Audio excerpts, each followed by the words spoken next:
Hi, friends, and welcome back. Thank you so much for being here with me. I apologize that this video is being uploaded a little bit late.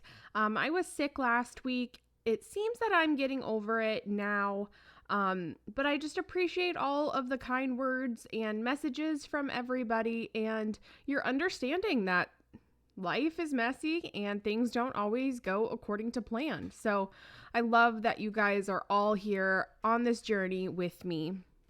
So, if you're new here, this is the Play Along Journal series that I host here on YouTube. It's a completely free resource for you, and I'm working in 2 handmade art journals from beginning to end.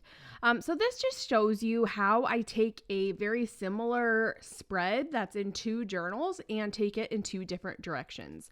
Hopefully, just to inspire you and how you can work in your own art journal and let loose and feel a little bit more free to work inside the pages. So I'm just starting out here with a little bit of collage. I already have quite a bit of interest on the right side of the page because I had used a color swatch actually for the page. And so I don't think that it needs much added. I'm just layering up some of these collage pieces. I think collage always works better when you do little clumps together or you add more than one.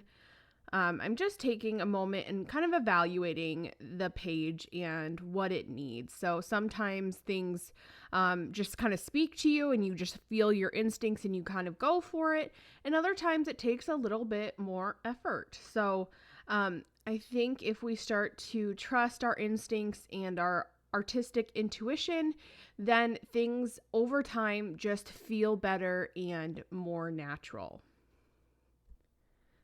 I wanted to keep adding some brightness into the page, and so I'm choosing a washi tape that is brighter and lighter, and it just brings a little bit of a focal point onto the page, even though it's not what you would typically think of as maybe a focal element. But I do enjoy that it kind of goes along with the collage that I've already been doing, but it also stands out a little bit on its own as well. I'm going to add in a few just simple art marks.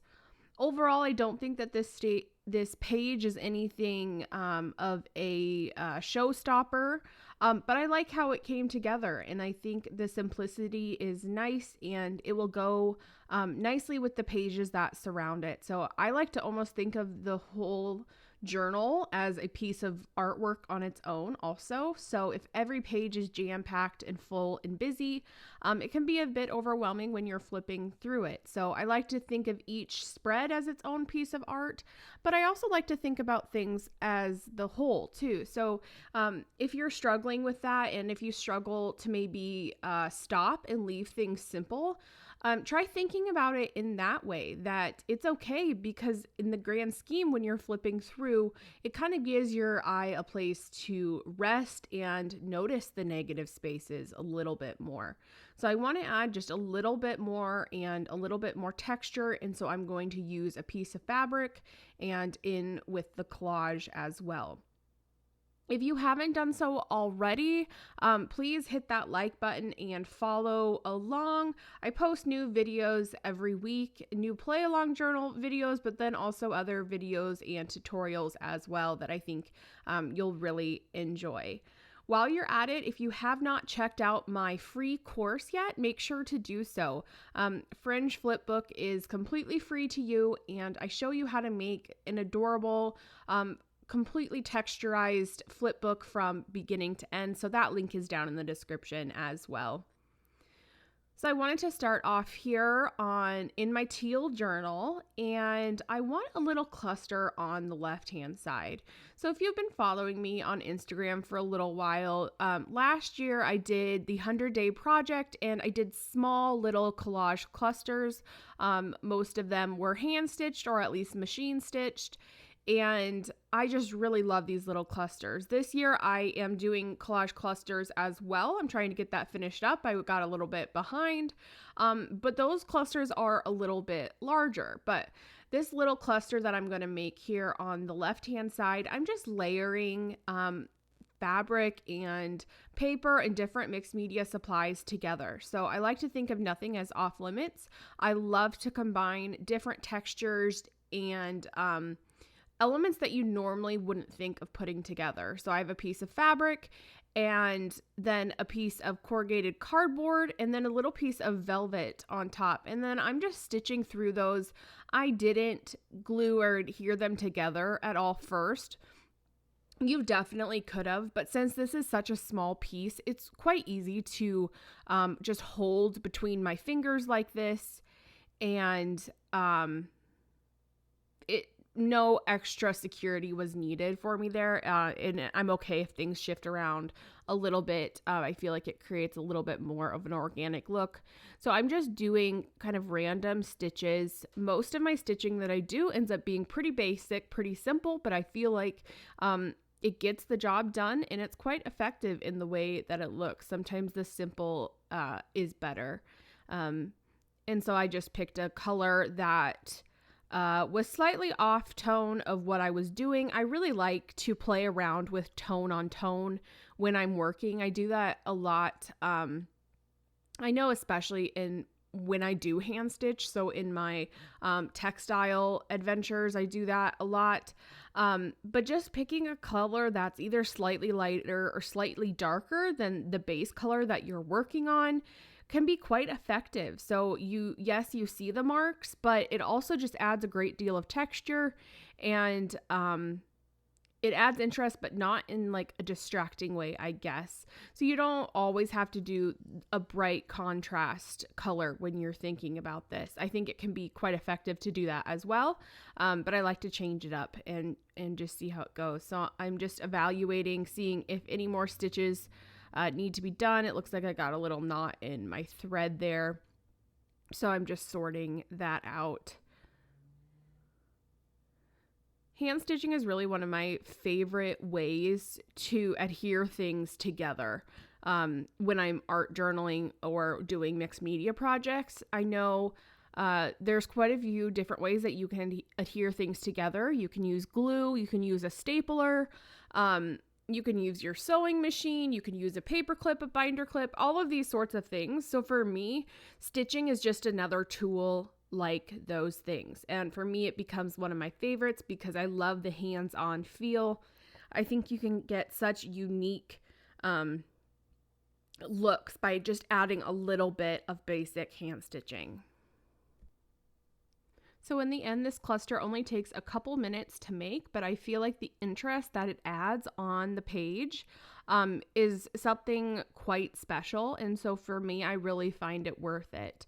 And I think the key is to try to think about the different textures and different things that we can add.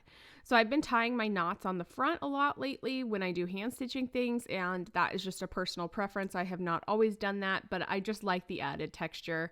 And so I'm just taking my needle and dividing out those threads. So I was using embroidery floss. So embroidery floss comes with 6 strands wound kind of together if you've not used it before. And so you can actually divide those apart if you're wanting a less bold look or less bold stitched. Oftentimes I will use all 6 together because I like the bold appearance of what that makes. But you can definitely use less pieces. In fact, I think it's more customary to use less. I want to add just a little bit of interest onto this page. I guess it's kind of a lot of interest because it's quite contrasting, bold, black and white, but that's always my favorites, the bold black and whites, the high contrast like that, done in those very simple colors that can be thought of as boring. I think you can get so much definition just by using black and white. I wanted some interest as the base behind this cluster. And after looking at it, I thought that this cluster felt a little bit too pristine looking. And so I'm just taking a dry brush with just a touch of gesso and almost giving it a little bit of a distressed look. Since I'm ready to put that cluster directly on the page, I wanted to just hit that with the heat gun first. And now I'm just evaluating, what does this page need? that cluster is a lot of interest, so it's not that I really need a lot else going on. Plus, the right side of the page, I used a piece of artwork already when I created the page, and so it doesn't need too much going on over there either. I love to use pages in my art journals when I create them that are already full of interest. I like to leave enough blank room as well so that I can continue to create.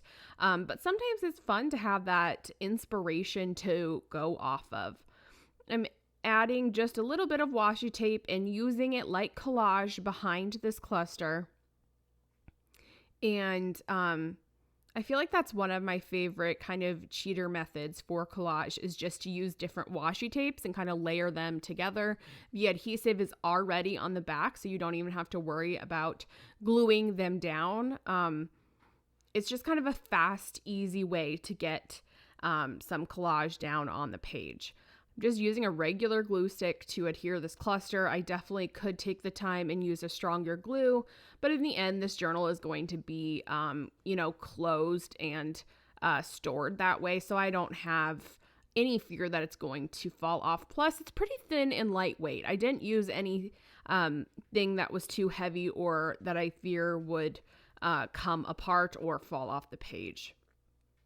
Adding just a few last minute little scribbles to the page and wanting to bring in a few more art marks. So there was already a few art marks on that right side, and so I just want to add a few more and make things a little bit more cohesive, and trying to decide if I put any on the left side of the page as well, and I think I will on top of that cluster. So just because that cluster was made on its own and then put onto the page doesn't mean that you can't touch it after it's there. In fact, I really like to try to make it so that everything really integrates well together and it looked like it just got slapped on top of the page. So I hope that you guys loved watching me create both of these spreads and that you were inspired. I can't wait to see what you create, whether you're working in a actual play along journal or a journal of your own. Please make sure to tag me over on Instagram. I would love to see what you're creating. I'll see you next time.